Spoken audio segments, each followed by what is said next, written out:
So when it comes to embarking on the journey of becoming a professional pilot, the very first thing you have to figure out is how the heck are you going to pay for flight school?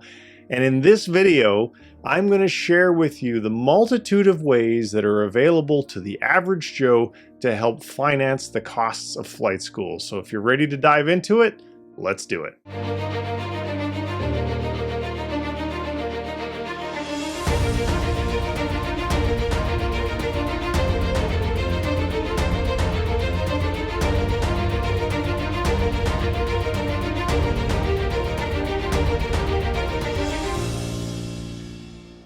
So I think at the very beginning, it's important for us to, before we talk about, how do you pay for flight school, let's make sure that we're all on the same page of what's flight school costs. So the estimated tuition for receiving a commercial pilot's license is about $84,000. But you need to keep in mind that that doesn't include other costs such as books and supplies, your headset, ForeFlight, an iPad, application fees, any other electronic training material, transportation, lodging, living expenses, the cost of check rides, and so forth. So the numbers can definitely add up, and it's important that you have a realistic expectation of that before you begin the journey. All right, so now that we know what it costs, let's cover off what we're going to talk about in this video. So I'm going to talk about federal student loans, private student loans, scholarships, grants, and the airline tuition reimbursement programs that I was able to uncover during my research. So, federal student loans for flight school. Two categories of loans are available for students attending an accredited program at a university or college: federal student loans and private student loans. Federal student loans typically offer flexible repayment plans, lower interest rates, and generally there are 4 types of federal student loans for university and colleges with flight training programs. Number 1 is federal direct subsidized loans. Students with proof of financial needs can apply for this type of loan, and for this loan, the government pays the accrued interest while schooling, the first 6 months after graduation, and during deferment. Although federal direct subsidized loans have significant borrowing limits, your flight school determines, and the extent of your financial need determines how much you can borrow.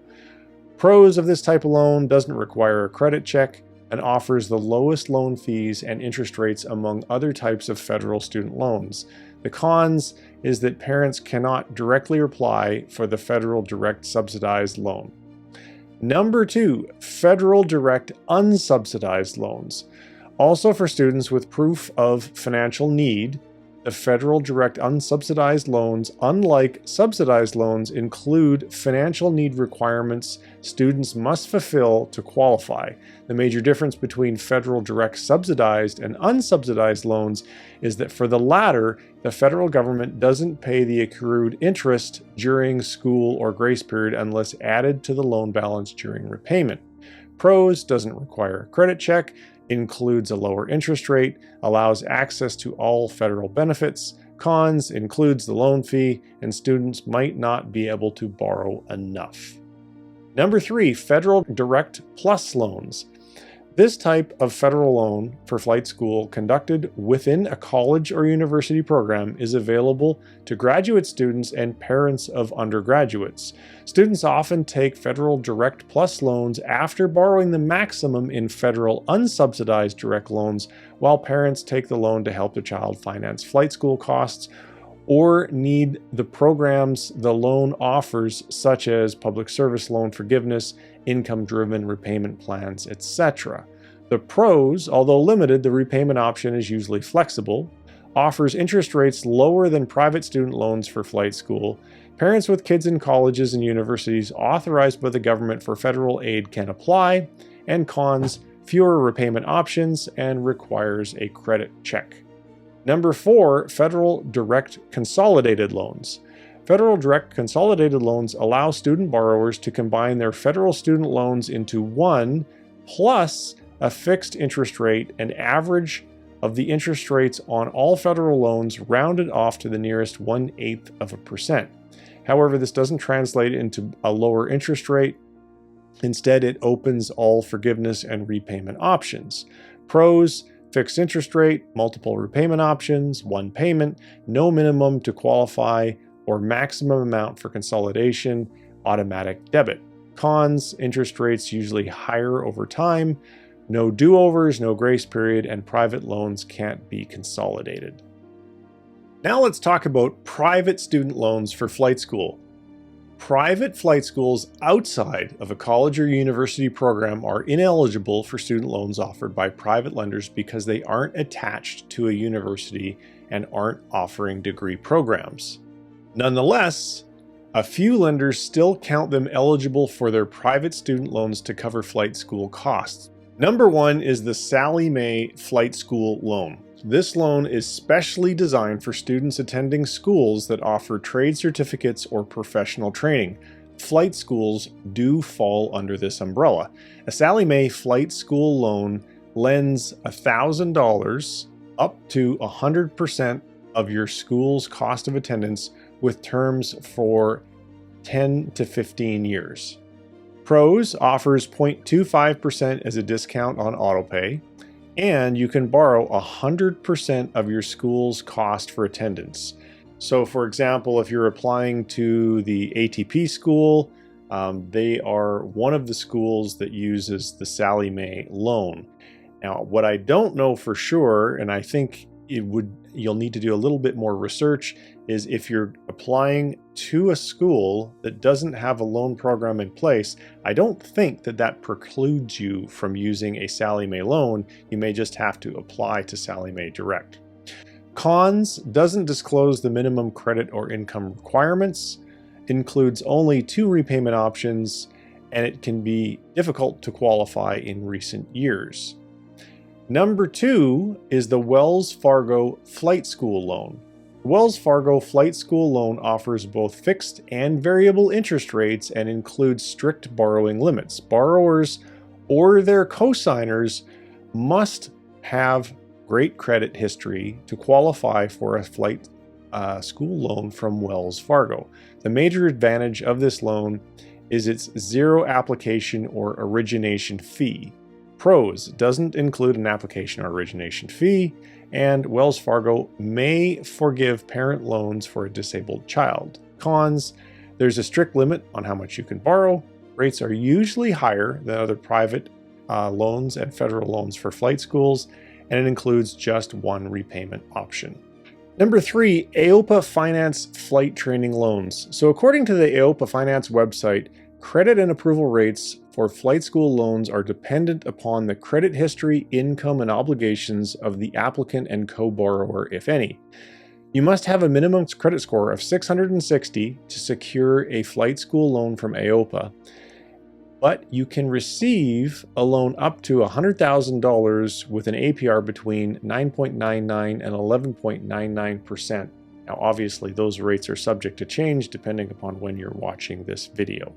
So the next question you might be thinking is, well, can student loans cover living expenses? Yes, both federal student loans and private student loans can help cover living expenses. For example, you could use student loans to pay for rent, utilities, and groceries. Just be careful to borrow only what you truly need. This way, you can keep your future repayment costs as low as possible. For private student loans, you'll typically need good to excellent credit to qualify for the loan. A good credit score is usually considered to be 700 or higher. All right, now let's talk about flight school scholarships, of which there are many, and I will make sure that there are links down in the descriptions for you to get more information. So there are scholarships available from the Aircraft Owners and Pilots Association, which I said just a minute ago was AOPA, the Experimental Aircraft Association, Aviation Exploring, Aero Club Foundation of Washington, Aircraft Electronics Association, the National Air Transportation Foundation, the National Gay Pilots Association, 99s, Virginia Aviation Business Association, Women in Aviation International, Aero Club of New England, and Leroy W. Homer Jr. Foundation. There's probably even more than that, so I would definitely encourage you, if you want to go the scholarship route, that you do a lot of Googling around the term flight school scholarships and see what you find. Next, we have flight school grants. So if you're planning to attend an accredited flight school, then you can also apply for a federal Pell Grant. Unlike federal loans, federal grants typically do not need to be repaid. Usually these grants are awarded to undergraduate students who display exceptional financial need and have not earned a degree. In recent years, airlines have started to come up with tuition reimbursement programs, largely because the pilot shortage has been so severe that they're trying to do everything they can to encourage more people to become a pilot. So there are quite a number of airlines that are offering these reimbursement sponsorships. A few of them include Commute Air, Envoy, GoJet Airlines, Horizon Air, Piedmont, Republic Airways, Silver Airways, and SkyWest Airlines. I'm sure, however, that list is by no means exhaustive. I know that when I went to the ATP school website and looked on their airline partnership descriptions, there was quite a number of airlines. I think they boast 38 different airline partnerships. So you'll want to do research into that as well. So here's the bottom line. You can absolutely take out a loan for flight school, and you may even need to be able to fund all of your private pilot training with borrowed money. However, you're doing yourself a disservice if you don't at least look into flight school scholarships and grants. By researching the diverse options to pay for flight school, you can create the best financial plan for your goals as a pilot. So thanks very much for watching. If you found this video helpful, I would love it if you would smash that like button, because that teaches the YouTube algorithm that this is a worthwhile video, and the algorithm will show it to more people, and that will help the channel to grow. And for that, you would have my eternal gratitude. If you have questions or comments that you'd like to add for the Fly with Trent community, please put those down in the comments below, because I read every single one of them myself.